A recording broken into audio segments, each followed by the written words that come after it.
There we go. Finally started. Episode 38, OG's podcast. Jason Martinez, Harry Mays. We're like almost matching here, Harry. I'm I wearing know. Ping, and you're in Under Armour. I just noticed that. You wearing? Is that a long sleeve, Harry? No, it's a short sleeve. It's a temple. They're in action tonight. Yeah, they are. They're 23.5-point underdogs to UCF tonight. Saw that. You like them outright tonight, Harry? No, no, I don't. I was just testing you to see if you were drinking already today. No, they got a long way to go. But I will watch it because I can't just dial in on the NFL game tonight because that's going to be another bad one. That's going to set offense back about 3 decades between Carson Wentz and Justin Fields. How about Ron Rivera Washington and Chicago? Yeah. How about Ron Rivera being asked why the other teams in the division are ahead, and his answer was quarterback. Quarterback. Yeah. How about that? Yeah. I wonder how how it was when he first ran into Carson Wentz after saying that. Yeah. Because you know passive how Carson aggressive got here. Yeah. Yep. Carson was like, he didn't like competition. He was threatened. He felt that like he never got over the Nick Foles thing, where Nick led him to a championship and they built him a statue. He never got over that. And then they, bring in Hurts, and he never got over that. No. So, I mean, is he going to get over this? Yeah, he's constantly butthurt. Yeah, he really is. Am I allowed to say that, Harry? Butthurt? Yes, you are. Am I going to get Troy Aikman? No, Troy. I was watching the Monday night game. It was a really good game, and I do a halftime show with a professional sports gambler, so I kind of have to watch the game. Yeah. And as soon as I heard him say, "Put dresses on them," I knew there was going to be backlash. I was visualizing people going to their keyboards immediately and cranking out tweets saying that Troy Aikman needs to lose his job. Would that have been like Nahagian back in the day, firing off the emails? Harry? Oh, pecking out the email? Yeah. As soon as you walked out. That was great. Harry, I need you to do this better. Yeah. As soon as you left. I know. It was great. From the conference room. Phenomenal. But yeah, like people were, I don't know who these people are. I don't even care. Calling for him to issue an apology and he should be suspended or whatever. It's so ridiculous. Absolutely ridiculous. You know what the worst job in America is now, is being a comedian with any edge. Yeah. Because you just can't. I mean, people are just going to sprint, run like a 4.40 to their keyboard to start putting out on social media channels their outrage about anything you say. Right. Exactly. It's amazing. Yeah. It really is. Oh, he's a sexist. He's a misogynist. Whatever ist you want to throw his way, he's it, right? And then that leads to misogynist, leads to communist. Mm-hmm. You know, and then when he all comes down to it, he probably ends up a racist. Yeah, you know what I mean. There you go. That's the goal line, right? Right. Yeah. It's unbelievable. You can't even say anything anymore. It's just such bullshit. But I like that broadcast. I think he and Buck are good, but I think I kind of like them better on an isolated Monday night game. Yeah, I do too. I like both of them. I have always liked both of them. You and I have talked about it. We don't get the Joe Buck hate. Well, we used to have him on when we were doing the show. He'd come on every once in a while, and he was great. He'd give you like 25 minutes. Yeah. I think he's a great guy. Yeah, I do too. I really like him. I don't understand. I mean, it's not just Philly fans that don't like him. There's a lot of cities that think that he was against their team. It's so stupid, but I think he does a great job. And I'll tell you who I've started to like again that I kind of thought was shot was Al Michaels. I think he's been rejuvenated on this Thursday night broadcast with Kirk Herbstreit. It's kind of giving him a little shot in the arm. You know what I mean? Like sort of like what Romo did with Nance. Yep. Nance was getting a little stale too. And I think, Romo kind of reinvigorated him on the air. And I think the same thing is happening with Al Michaels. But did you see what he said, he being Al Michaels, about that dog shit game they had last week? No. What did he say? It was the Colts Broncos game, which was a bad game. I think the final was like 12-10 or 12-9. The Colts beat the Broncos. The Broncos have been terrible, and the Colts not much better. But his quote is, I'm reading this off of Jason Barrett's website, Barrett Sports Media, says, quote, "If we don't have a better game than we had last Thursday, then I may retire." Wow. I've done pretty close to 800 NFL games, and with all due respect, guys are trying. I understand, and we all know, but that was grim.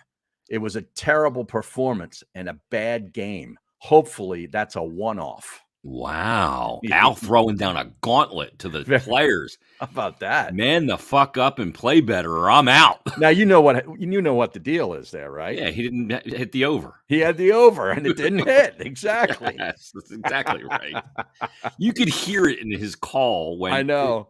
When the play is going his way and when it's not. It's him and it was Musburger. Yeah, Brent Musburger. Yeah. You always knew where Brent's money was. Oh, yeah. Fantastic. That's awesome. I agree with you, too. The Herb Street thing, like Romo did with Nance. Mm-hmm. Nance is so deadpan and just structurally a great broadcaster. Right. With phenomenal delivery and pipes and timing and all that. Yep. And Romo came in and just updated him. Gave him like an iOS update on his iPhone of broadcast. Mm-hmm. And the same thing's happening with Al Michaels because it's this injection of this different guy, younger guy in Herb Street who we love. Mm-hmm. And it's just changed the dynamic and changed the whole sound of his delivery. It's no longer just like it was him and Madden, which was great, but him and Collinsworth has gotten tired. Right. You know what I mean? So it's really changed it. And I agree with you. That's a great pickup by you. I didn't even think of it, why he sounded better until you said that. Yeah. Yeah. It's, sometimes, you just get so comfortable, from doing shows. Yep. Like if you have the same, like I never had the same partner for very many years in a row. I was always getting a new voice added to me. Yeah. So I had to stay, sort of on my toes. But I think if you like, let's say you did Mike and Mike and you're Golick and you've been working for 20 years with Greenberg, it would you kind of get very comfortable with all of that. And I think it can sort of erode from the product after a while. But when you put somebody else in there, it's like, wow, I got to get used to this new guy and figure out, how we work together. And it sort of makes you sort of sit up straight. You know what I mean? Like brings a new energy, a new angle, and you're just not as, like you said, you used the word comfortable. So you have to almost you have to go back and work in a different way. Right.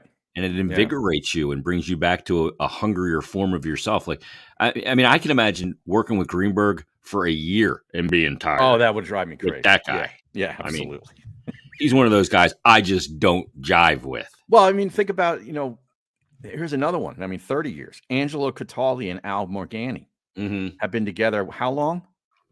When did Al start? 28. They started together. No, they did. Okay. Yeah. So that was like what, 80? Well, Al, he started before Al though, didn't he? Because he was with Rookie and the Rookie was like late 80s, I want to say, right? Yeah, they were probably originally they did the weekend sports page show together. Okay. And then Ange went to mornings and then Al joined at some point early on there along with Bruno. Okay. But think about that. I mean, they have been together for 26 years at least. Yeah. Doing that show together, those two. And Rhea's been a part of that for a long, long time too. She was early 93, 94-ish, I want to say. Okay. All right. Well, that's a long time. She took over for Chris Gamble. 30 years.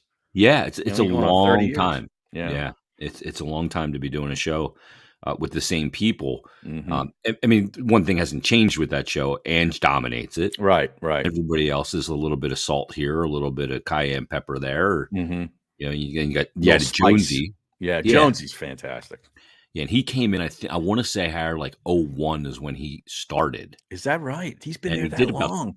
Did about 2 years of no pay, just popping in. Really? Because he was friends with Al and then eventually hired in that part-time position. And yeah, I mean, he's great. And he always the reason, Ange just had a bunch of those former athletes that have kind of come and go in that Jonesy role on the days that Jonesy's not there, whether that was Mitch Williams or Hugh Douglas or Hollis.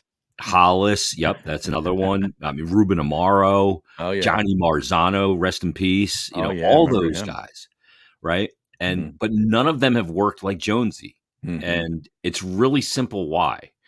Because whenever Ange has gone to Jonesy, he's delivered in short form. Right. Like he's he so gets quick, in and he gets out. Yep. and he hits it, and he hits it quick, and he fucking nails it. He does. He's so quick. I mean, he's like that all the time. Uh-huh. I mean, I'll have dinner with him tonight. I have dinner with him before every Flyers game, and it's the same Jonesy you hear on the radio, slightly longer form in our dinner conversation. Mm-hmm. But he's fantastic. Yeah. Great. And just That's always right. great. The Flyers start tonight. I had the countdown clock for the Flyers start. Believe it. Is that right? I don't know. How many hours are we away from puck drop, Harry? Oh, let me see. Hold on a second. I can't believe you have that as one of your. Yeah, I kind of did it as kind of a joke. Yeah. Well, it starts. It won't tell me it just gives you the date. Oh, it doesn't. Well, it's 7:05, so we're at 11:05, so we're about 8 hours away. 8 hours, okay, 8 hours. The beginning, Harry, of the John Tortorella era in Philadelphia. Wow! And by the way, the other day he was asked how they're picking up the structure, the D zone structure and stuff, because they're not. They're not horrible. I thought that was awesome. I'm telling and then yes, the next day, did they get any better? And he said, "No." I saw that too. He was asked after the one preseason game that Provorov and D'Angelo played together. He was upstairs for that one. He goes, "What did you think of the Provorov and D'Angelo pairing?" He goes, "Oh, they stunk." Yeah. Right away. They were horrible. They stunk. What has he been like to deal with from your perspective? Have you had conversations with him before every game? Okay. Yeah, it's so weird, Harry, because we see the fire and brimstone of Torts on display in press conferences and that unbridled truth that he just he has no filter. He doesn't have the capability of bullshitting you. He tells you what he sees, and often very animated. Behind the scenes, though, when we talk to him or you just see him, he's very chill. Like almost like, Mikey Miss on the air was this up here, thing. Right. And then off the air, Mike was very slow moving, very much like that. Like Bruno, too. Yes. When Bruno was out of show mode. Yes. And very chill. Like it's an interesting dichotomy, to use a great word, with Torts.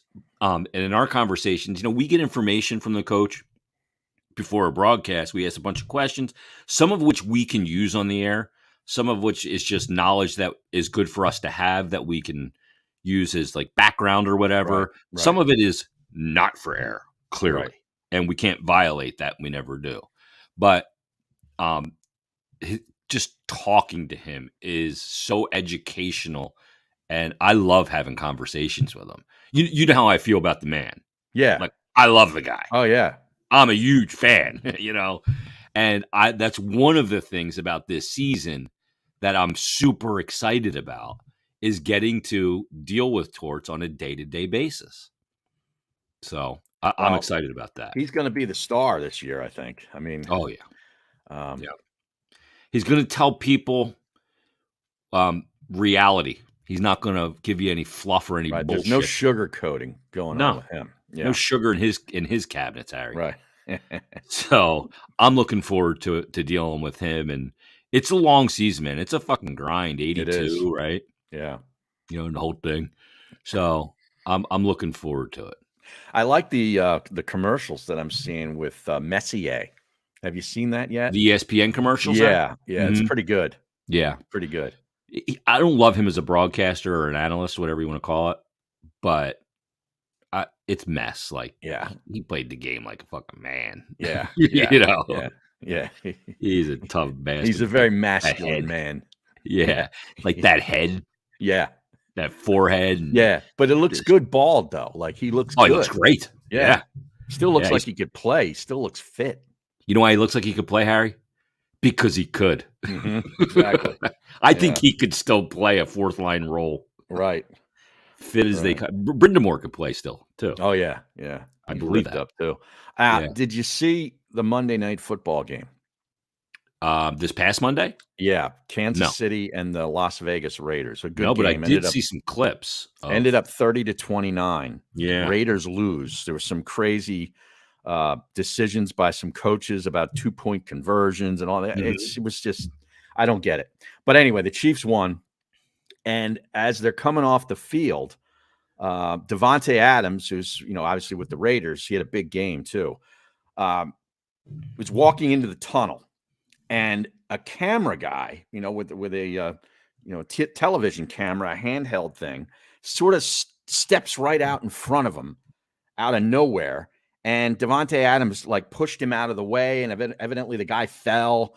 And I don't know if he sustained any real injuries or not, but he ended up going to the hospital. And there was this whole thing about the police have actually charged him with some sort of assault, Devontae Adams, and he's got to appear in court. He's got to appear in court in Kansas City in November sometime. It's a total joke. It kind of reminds me of that situation that happened with Kyler Murray in the end zone when the fans are all slapping him, giving him high fives, and one guy kind of came across his face. People were saying, "Oh, a fan punched him." I don't think a fan punched him. They're just all freaking out. Yeah. But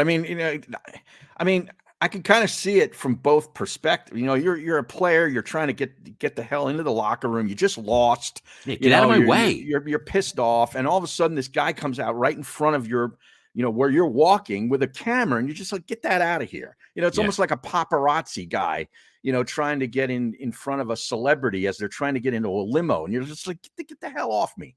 Yeah. And now he's gonna be charged with assault, or he is charged with assault. Yeah, that's not assault. No, it's not. It's not assault. And the thing is, look, there's got to be an assumption of the risk here for the cameraman.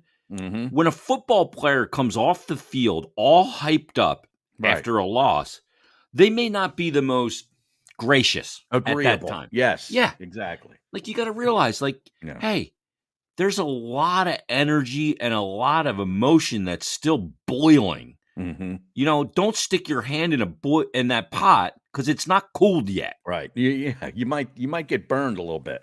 Yeah. And apparently, Devontae Adams, I've never dealt with him, but he's apparently a great guy. He's not a bad dude. No.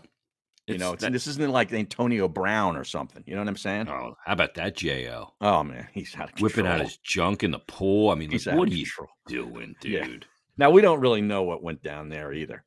Yeah, but you know it was something fucked up. Yeah, of course. You know what I mean? Yeah. I don't know what happened, but something fucked up happened. Yeah, absolutely. Wherever he is, something fucked up is happening. Yeah. Yeah, that guy. No team should give him a job, in my opinion. No, I think he's done. He's cooked. Yeah. As they say. That's the shame of it too, Harry. So many great athletes and stuff are so freaking bananas that it's a shame, because if they would just concentrate on playing and being great, they could be so good. Antonio Brown was insane. Yeah. Great player. He can't get out of his own way. Yeah. Is really what it is. And it makes you think man, Mike Tomlin really runs a tight ship, because we had no idea that this Antonio Brown existed when he was with the Pittsburgh Steelers. Yeah. Except he recorded that locker room situation. Remember when he was in the locker room with his iPhone or something, and he was recording the post game, conversation from the coach to the team or something, if I remember correctly. That was the only thing we ever found out about, and I think that was shortly before they ended up getting rid of him. Yeah, and it was dealt with, and he was out of there, right? Because he violated a trust. That's a sacred place. And then once he went to Oakland, before they were Las Vegas, he just turned. We saw this nutbag, and we're like, wait a second, was that the guy in Pittsburgh? Yeah, but Pittsburgh knew how to control him. Exactly. Yeah, that's why that's an A. Look, I don't like the Steelers, but that's an A+ organization. Oh no doubt. You fall in line or you fall out. Yeah. Joey B messages in and says that's the way Ryan Rothstein used to leave the Bruno show on Twitch. Is that just right? Ran through people to get out of the Bruno cellar. Oh man, classic. Yeah. Fit in or fuck off. Yes, that's I bring that up because our pal Jeff Moore, Moose, on my golf podcast, played Due Process golf club in New Jersey. It's up in Colts Neck, New Jersey. It's a very exclusive. There's only 75 members. Think about that. Okay, it's all mega rich guys. There's like a helipad, and it's really exclusive. And he got on it this past week, and their motto, they sell merch, and he bought a hat, FIOFO, fit in or fuck off. That's what it stands for. That's great. Isn't that great? When you're so rich, you can have a motto at your golf club called "Fit in or fuck off." Yeah, exactly. That's when you know you're rich. You're damn right, you're rich. You know why they got fuck you money? Exactly, all of them. Yeah. Mel Karmazin is a member there, and apparently he plays every morning at like 7:30. Plays his golf and then goes, takes a helicopter ride into Manhattan or whatever. Yeah. Mel Karmazin, the former CEO and president of Infinity Broadcasting and then CBS Radio. Yeah. And when Mel would come to town, when I worked at YSV and WI Pay, so Mel would come in, we'd get notice. Mel's coming in next week. Okay. Right. And that meant clean this place up. Right. Right. Get the carpet shampooed because radio stations are they're just disgusting most of the times. Yeah. Because Mel would come in and meet with Ken Stevens, who was our GM. He was a GM here and he was the GM in New York with like FAN and WXRK and all those stations. And he'd come in and he'd walk through the whole building and see everybody, Mel. Then they go in their office and go through whatever the hell they were doing with the purpose of the visit. But he came through a couple times a year. But like when Mel walked in, it was like, he's a big deal. Well, yeah. The president's coming. Yeah. Yeah. I mean, the big dog. And then it was Dan Mason after that. And Dan was much more kind of approachable. But didn't Karmazin start Sirius? Yeah. He was one of the guys that went over there. Because that's why Howard went over there. I think he handled the merge. Yeah. Right? Howard was a huge. You're breaking up. Well, syndicated Howard. You're breaking up. You got me now? Yeah. What's going on? Okay. Did your kid just pop on the internet? No, he's at school. Oh. So what's the old lady not streaming any there? Brazzers. Maybe she's streaming Brazzers, Harry. Is she uploading? Oh, man. So, but yeah, Mel was a big deal. And Mel got out of the game. Mel got out of the radio business. And the radio business, Harry, right now, I mean, you see what's going on here? Yeah, some good people being kicked to the curb. Yeah. Yeah.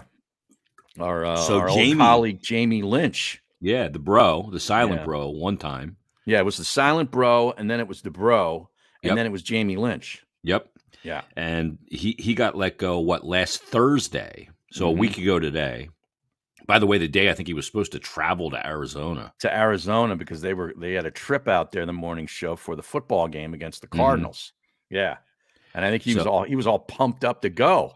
Yeah. And then boom, air out of the tires. Like you ran over one of those strips that the cops throw out on when they're, on the cops television show in a high speed chase and flattened his tires. Yeah. So he got let go in the budget cut. I thought it was weird. I'm going, wow, Thursday. Yeah. He usually don't let people Normally go. It's Friday, right? Yeah. Yeah. Fridays and Mondays are the big days, right? Okay. And I think I actually may have gotten let go on a Thursday too, but it was the last day of the month. Oh, there you go. That's why I got let go on Halloween back in 2019. So I was on remote. Me and the cuz were at the Delta Kilt over Jerry. Should have mentioned. Which one? Oh, it's over there. On Route 130? Route 130? The best. Right? So we're over there, and I get a message at 1:15 from the program director, from EJ. And it says, hey, I need you to come to the station after the show. And that's weird, right? Yeah, we never went to the station. I remember you sent me a text that day. Yeah. Telling me this, and that we were, you and I were both thinking, oh, that ain't good. Yeah, this is never good. Right. So I respond. I'm doing the fucking show. Like you never do this to talent during the show. Yeah. So I text them back and say, can't come to the station today. Going with Max, one of our sales guys, to meet with a client that we're closing today. It was Swatek Orthodontics, who I still use to this day for my kids' orthodontist stuff. And we were going to do this big campaign, $100,000 campaign with them. And I said, we're going to close that. I'm going there right from here in Jersey to Swatic down in Delaware. And he goes, need you to come to the station. Oh, boy. And I said, like, what's this regarding? And I got crickets. Mm-hmm. Right? So I got to go through the rest of the show. I go back to the station in fucking Ballackinwood. So now your mind is on this. It's not on the show. No, the last 40 minutes of the show, right. I'm out. Right. I mean, I am out to lunch. I'm about to lose my job because I've been in this business a long time. Right. This is weird. Yes. And it's the last day of the month. I'm no fucking fool. So I go back to the station. I walk in. They walk me right down to an office. And there's Joe Bell and EJ. Yep. And I get the zip. Well, there's because there has to be another person in the office when it goes down. Usually it's an HR person. Right. For me, it was John Fulham. Okay. So he was still the well, wait. Because you told Joe Bell you were. No, that was when I left. But they tried to fire me when Nahagian was still there. And I'm in the studio getting ready for a show, and Pat Gallen was doing the updates on the morning show, which was still syndicated at this point. Mike and Mike. Right. And I'm in the studio, and all of a sudden I get over the intercom, Gallen's in the producer's studio. He goes, hey, Matt just called down. He wants you to go back and see him. And I'm like, this is weird. So because I didn't even know that he knew I was there. Yeah. So I walked down the hall and I turned the corner into Nahagian's office, and there's John Fulham sitting there, and Nahagian's at his desk. I'm like, this ain't good. So I shut the door and I sit down, and they lower the boom. And what I did is a year or two earlier, I had told Dan Schwartzman to sort of create a nighttime position from 10 to midnight, where he could be on after games were over and give somebody just a live voice, to talk about Philadelphia sports, because there was nobody on at that point in time. It was syndication. And I told him how to sell it to Matt, and it maintained his job for about another year until he found something else with NBC or wherever the hell he went. NBC Sports Network. But meanwhile, we had this slot was now open. So I jumped in it, and I just gave them like, hey, well, how about I take over 10 to midnight? And that was Mays to midnight. So I was demoted from middays with Bruno and Baldy to that, and then brought back with Bruno a year or so later. I forget how long it was. And then got to the point where they wanted to put me on the morning show, and they didn't offer me enough money, and I left. Yeah. So that's what happened. And that's when I met you, when you were doing Mays to Midnight, because I was a part-timer. Right. And we crossed over one night, and that's when I first met you, as a matter of fact. And here we are all these years later. It's crazy. And none of us are doing radio. Yeah. I mean, it's doing? Well, exactly. What are we doing? Yeah. And then I understand Jackson got let go from WMMR, right? He was a stalwart in the afternoons, right? For 20 years, Harry. 20 years. Paul Jackson's his name, and he goes by on the air by Jackson. MMR afternoon drive host. I know he was a guy that Bill Weston had at a couple other places, brought him here to Philadelphia. Mm-hmm. I mean, great ratings in the afternoon. Good voice. MMR's a monster. Big pipes, right? The whole thing. Yep. Yeah. And got caught up in the budget cut. Some other people from MGK did too. I mean, when you're zipping guys like that got 15 chairs in the afternoon, that's crazy. Yeah, it is. But I mean, what are they going to do? They're going to get rid of Pierre? No. Are they going to get rid of anybody from Preston and Steve? Like if they went to Preston and Steve and said, hey, we need to have so-and-so from your crew, axed. There's no way that they'd allow that to happen. No. It'd be like somebody coming to Angelo Cataldi and saying, hey, Rhea's got to go. He's like, no way. Yeah. Well, then I'm going. Yeah, exactly. He says, well, then I'm going. Yeah. Right. So, one of the texts I got yesterday about it from somebody that would know told me that the morning show producer from the station in Boston said they got rid of the main producer in Boston on a show that has the highest morning show ratings in the history of the city. What? Yes. So, sorry to my colleagues in radio. Ain't nobody fucking safe. No. So sucks. Yeah. Do what Harry and I have done. Figure out a way to work for yourself and have multiple gigs, because if you lose one, you don't lose it all. Right. That's my philosophy. There you go. Or, on the other hand, Harry, just get yourself an agent like Matt Rule. Yes, exactly. He's got $40 million coming to him if he doesn't work another day in his life. Yep. 42, I think, is the total, right? It's somewhere around there. And it's like 4 years. 7-year contract. It's a 7-year contract. Yeah. And he was in year 3. He never figured out the quarterback. He screwed that all up. Yep. And it ended up costing him. You know, they're a franchise that had invested in a running back as their big player, which is a mistake. The guy's always hurt. Yep. And they never got the quarterback situation solved. And that cost him his job. I mean, that owner, you think about how rich you must be to be able to pay a coach $40 million to go away and not coach anymore. That's insane. It is insane. Like, that's not insurance that's covering that. Right. Now, if he gets another job, let's say he goes mitigates it. Let's say he goes to Nebraska. Whatever he makes there is netted off. There's like, I forget what they call that. It's mitigated offset language. Yeah. That's what it is. There's offset language in the contract that will, cut that down. But still, I mean, think about that. He's coaching at Nebraska. Let's say he's making $3.5 or $4 million a year. And then he's still getting, a couple million from the Carolina Panthers.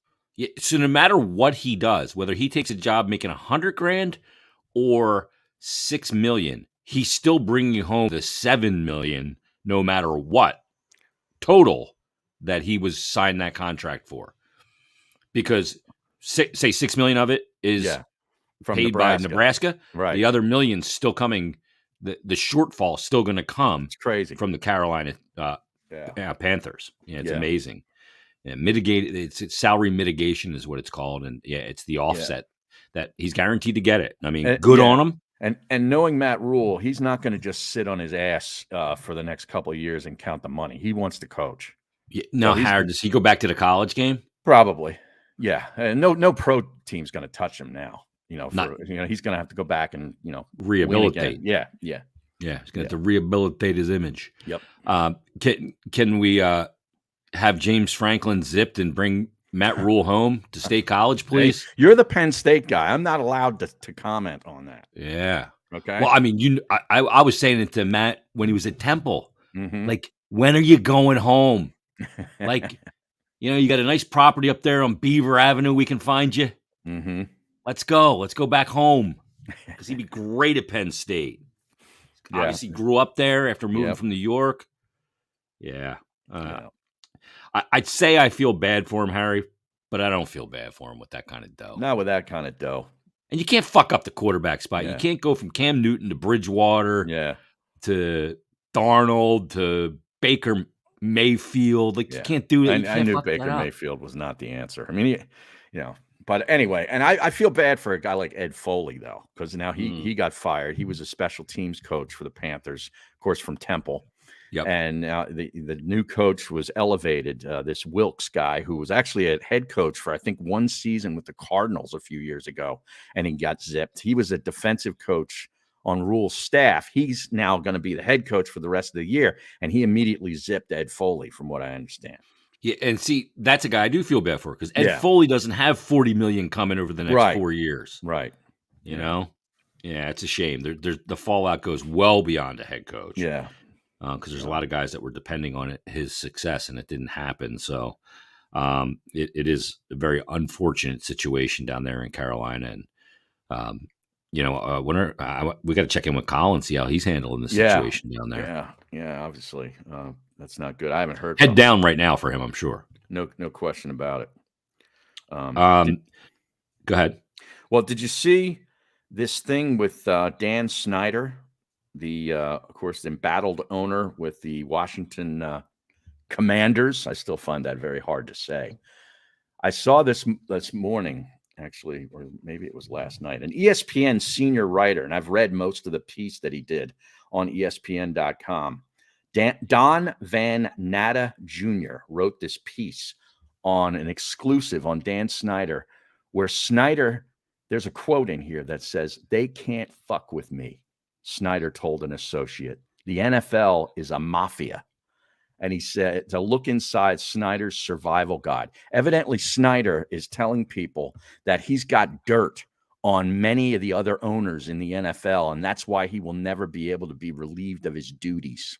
Wow. Yes. Oof. You should read it. It's pretty good. You want to come after me? Yeah. I got dirt. He's taking people down with him if they come after him. Yes. Holy shit, that's an ugly situation. Yeah, it really is. It's pretty interesting. I'd like to see it all play out.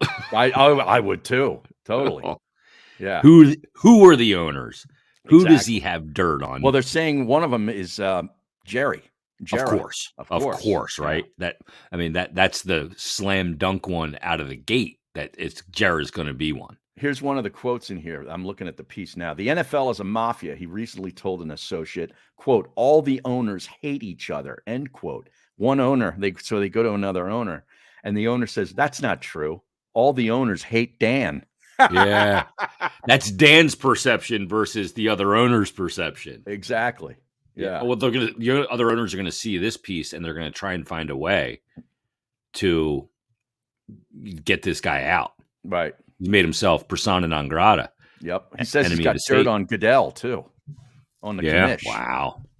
Yeah. Oof, man. Careful, man. Saying you got dirt on people. You better have the fucking goods. This could get powerful really people. Because there's owners meetings coming up here real soon. Yeah, they should sit him at the side table, kids table, Harry. Like you see at Wegmans. Yeah. With the little chairs and everything. I've never been in a Wegmans. What? No, I've never been in one. Should I go? Oh my God. Yeah. Heaven. I love Wegmans. Yeah. Yeah, I'm a huge Wegmans fan. Was that one of those places you shouldn't go near when you're hungry? Oh, absolutely. You're just going to buy supermarket on steroids. Yeah. Yeah. Yeah. Don't go there hungry. That's what the old lady does. Shops with her eyes. She takes a orders gummy, with her eyes. She gets a gummy and goes into Wegmans. Oh, just fucking buckled. Right? And back there with the high-end cheese section. Oh, man. It's like this little block of cheese is $14. It's like this big. You're like, what are you doing? Like, what is this cheese? Liquid fucking gold? It's crazy. Yeah. She's all into the charcuterie shit now, too, with cheeses and crackers and salami. Our friend Ite does the charcuterie. Yeah, I got to get one. I got to order one of her boards. Yeah, so, absolutely. Now, I did see this other thing. Remember last week we were going to get into this? This deodorant I saw an ad for, and then I've seen it on Instagram. It's called Lume, Lume. I think you pronounce it Lume.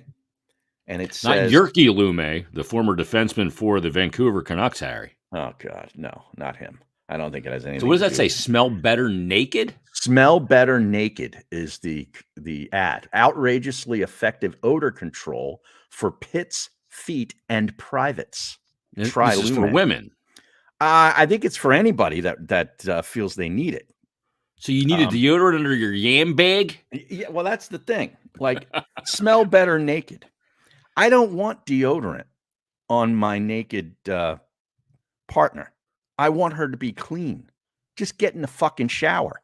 Yeah. Okay. Scrub up. Yeah, I don't need deodorant down there. Yeah. Okay. How about some? That's a foreign substance, Harry. It is. Like, are you going to lick somebody's armpit after they've put their deodorant on? I mean, seriously. Yeah, exactly. You know what I mean? Can't taste it. They should get flavored deodorant. What? Smell better naked. This Manscaped stuff. They have ball deodorant too that they advertise. Yeah. Remember, Musburger did the reads for it. Yep. Well, we got the dude wipes for Evan. Well, yeah, those are just like wet wipes, basically with dude. You come up with a dude wipes, and it's basically just like it's like wet toilet, right? Baby wipes. That's to get you that real nice and clean, right? I mean, when I was playing a lot of hockey still in my day, I was a big fan of the shower to shower baby powder. Because you get the baby powder and you dry, you get under the yam bag and you dry out that whole area. Plus, there was a fresh smell to it. But I imagine it, getting baby powder or shower to shower in your mouth. Yeah, it's terrible. It's like eating a handful of sand. Exactly. Nobody's doing that. No, you're right. Yeah. So I don't get it. If you're going to you're naked and you want to smell better, you're doing it for somebody else, right? For their benefit. Yeah. And just because you want to feel fresh. Like I Well, like to feel fresh down there. Right. You feel fresh. I mean, I get down there with the Dove bar really good. Oh, yeah? Quite aggressive. Jesus. Yeah. Well, you gotta be clean down there. Yeah, exactly. You get a lot of chafing if you don't. Oh, that's the worst. Yeah, you got to make sure everything's good and clean and proper. So Lume deodorant, I will not be purchasing any Lume deodorant. And I'm aggressive with that bar. I get right up in the butthole, the whole thing. Oh, yeah. Not in it, but okay. You got to clean your ass crack. Right. Well, of course. I think that's where they want you to put the deodorant. Yeah, I don't need the deodorant because I clean it. I clean it. Yeah. Yeah. Remember in the movie Stripes when John Larroquette, who was Captain Stillman, and the shower scene? Yes. And he's got the binocular thing, the monocular, and he's looking in the women's shower at the army base, and he's talking. He's like, "Oh yeah, there, drop the soap because I wish I was a loofah." As they're like scrubbing their cans with a loofah pad. I wish I was a loofah. And then the guy comes in and goes, Captain, and he drops the thing through the window. It's a great movie. Yeah, fantastic. Well, did Harold Ramis write that movie? I believe that he was in it, obviously. Yeah, he was in it. I think it's an Ivan Reitman movie. Oh, okay. But Harold Ramis was a part of the writing of it because those two worked together quite a bit with Bill Murray, too. Ghostbusters and all those. Right. It was that group. Right. Stripes is awesome. Phenomenal. Yeah. Sergeant Hulkenberger. Yes. Hulkenberger. The big toe. Yes. You need a big toe. Let me see how far I can stick it up your ass. Well, lighten up, Francis. I tell you something you will want on your tongue or in your mouth, and that's fudge. Yes. The official sponsor of Not For Long Media and the Odgies podcast is the Original Fudge Kitchen. You know it, a staple of the Jersey Shore, 6 locations, Cape May, Wildwood, Stone Harbor, Ocean City. The Original Fudge Kitchen makes all of their fudge in store. That guarantees a delicious product. So stop by and let them know that N4L sent you. And if you aren't able to go in person, it's not a problem because they'll ship it right to you. Be sure to check them out at fudgekitchens.com, the Original Fudge Kitchen, shipping fudge and sweet treats across the country. Great stuff. I'll tell you what, I'm going to make this proclamation right now.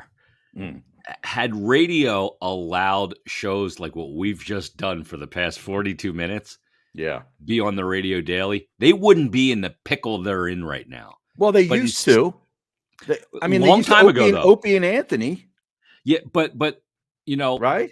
What we've done today is we haven't sitting here going 610. Are the Eagles going to beat the Cowboys? 610. Right. Favorite Cowboy memory. Oh, right. And then let's go to Murray from Manayunk. When what's his name ran the touchdown in the cold again. Wilbur Montgomery. It's the same fucking answers every year. I know. We got to drum up some hate for the Cowboys. Yeah. So let's relive 1980 when Wilbur Montgomery made the run, or the 9 sacks of Troy Aikman, and why we hate Michael Irvin, and Jimmy Johnson, and all that bullshit. I had enough. I don't need to hear it anymore. Yeah, it gets very repetitive, and it's Cowboy Week's the best. It's just boring to me. You know what I mean? I really don't need it. Now, I saw something here. Eric Alper, I know you follow him. At Eric Alper on Twitter. Yeah, on Twitter. He put out a tweet. This was like maybe a week ago. Now I can't find it. But basically, the question was, who is a great triple threat? In other words, a singer, songwriter, and guitar player. That's the triple threat. Oh, that's the triple. I was thinking J-Lo right away because she's an actor, a singer, and a performer. Well, yeah. And hot as balls. Exactly. She got a nice ass. That's a good one, too. But this was regarding, just guitar playing, singing, and songwriting.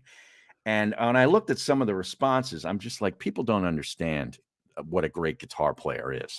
Yeah. Because they're Steve Winwood. Steve Winwood, when he wears a guitar, it's like for a prop. He's not a guitar player. He's a keyboardist. Yes, he's right.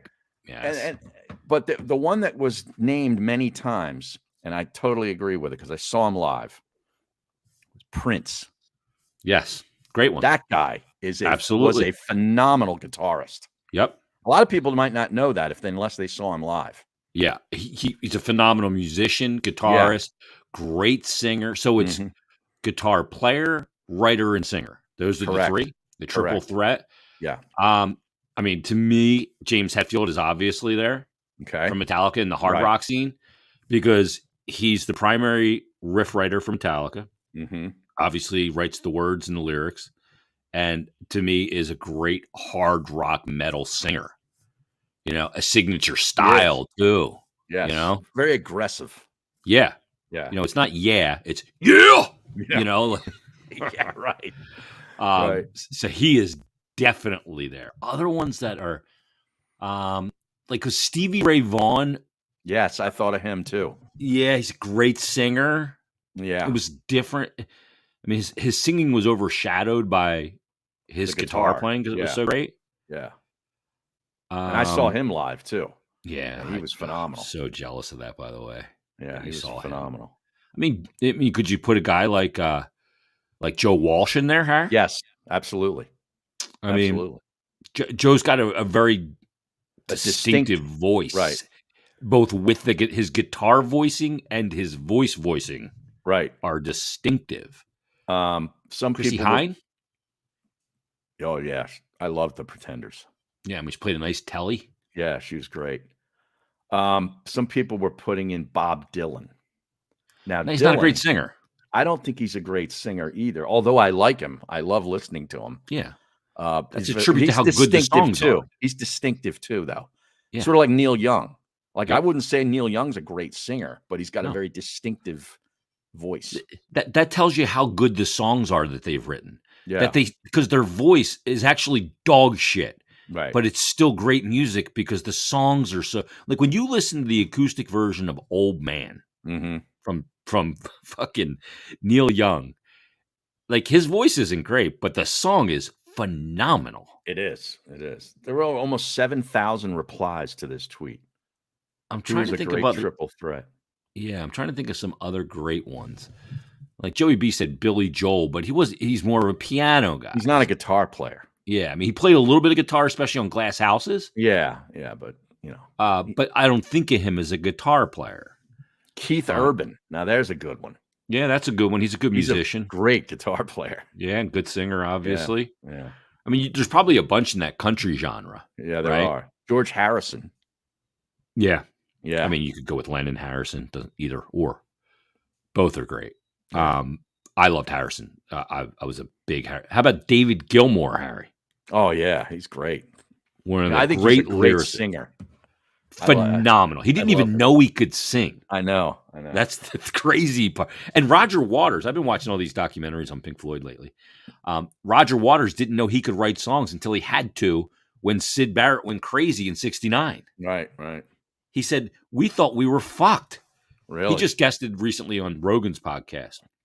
And he said, we thought we were fucked because the guy that wrote all the music went crazy. And he couldn't do it anymore.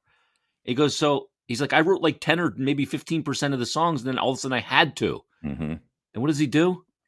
He writes metal. Yep. He writes Dark Side of the Moon. Side of the Moon. Wish You Were Here. Wish You Were Here.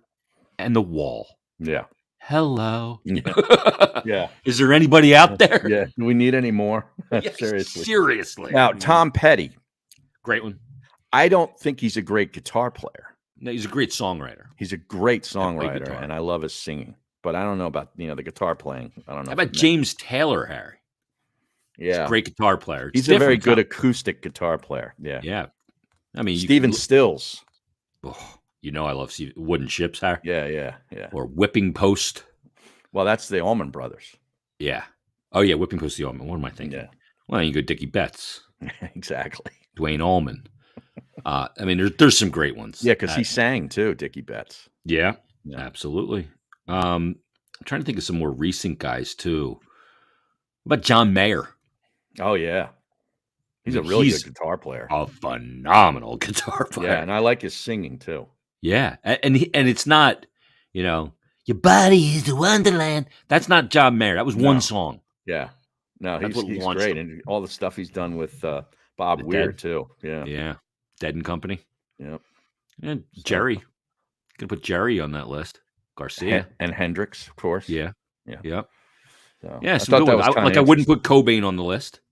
He's not a great guitar player. No. I would look at do you look at a guy like Cornell? Chris Cornell? Yeah. Man, I miss him. Yeah, I mean, he's a great singer. I saw him several times. Yeah, so there's some good ones there for sure. Yeah. All right, let's tell the people about Wealth Advisors. Yeah, Wealth Advisory Services, Jason. If you don't know them, you should. Paul, Dave, and their team have over 100 years of first-class service working with all different levels of investors across the country. There's something more powerful than luck or coincidence that will help bring financial independence within reach. It's called planning, and as professionals dedicated to continuing education and a high standard of ethics, they leave nothing to chance. Wealth Advisory Services coordinate with other trusted pros to ensure seamless management of your assets with services that range from portfolio management, insurance, tax, estate, retirement planning, and beyond. They're up in Bucks County, PA, and Cape May, New Jersey. WealthAdvisoryServices.com, a personalized approach to managing your wealth. Beautiful. Joey B has a couple here. How about Lindsey Buckingham? Oh, yeah. He's tremendous. Classic one there. Great voice, too. What about Peter Frampton, Harry? What a finger-picking guitar player he was. Yep, absolutely. Yeah, Frampton's a good one. Willie Joey Nelson. Love that. So when I was listening to that pod with Roger Waters with what's his name? Rogan asked him about the Wizard of Oz thing with Dark Side of the Moon. And Roger said it's all bullshit. It's just happenstance or whatever that it matches up. And he said, but I love the story of how it was discovered. And he told the story. And here's what he said. He said, the story was that there was a tour bus that got pulled over by the cops. And they opened up the tour bus door and there's just fucking marijuana smoke just billowing out. Right? Like a smokestack. Like Spicoli falling out of the van in Fast Times at Ridgemont High. Right. Yes. Yeah. And they go in the tour bus and they can't find the source of the smoke. They're going all through it. And then they get to this room in the back of the bus, the little master suite. And they open up the door and there's Willie Nelson listening to Dark Side of the Moon and watching The Wizard of Oz baked out of his mind. Is that right? Roger goes, it's total bullshit, but I want to believe it's true. Well, what is the lore about it? Like You never heard about this? No, I've heard something about it, but I forget the details. So at the second roar of the MGM Tiger, you hit play on Dark Side of the Moon. The lion. It's a lion. The lion, yes. Yeah. And it matches up perfectly.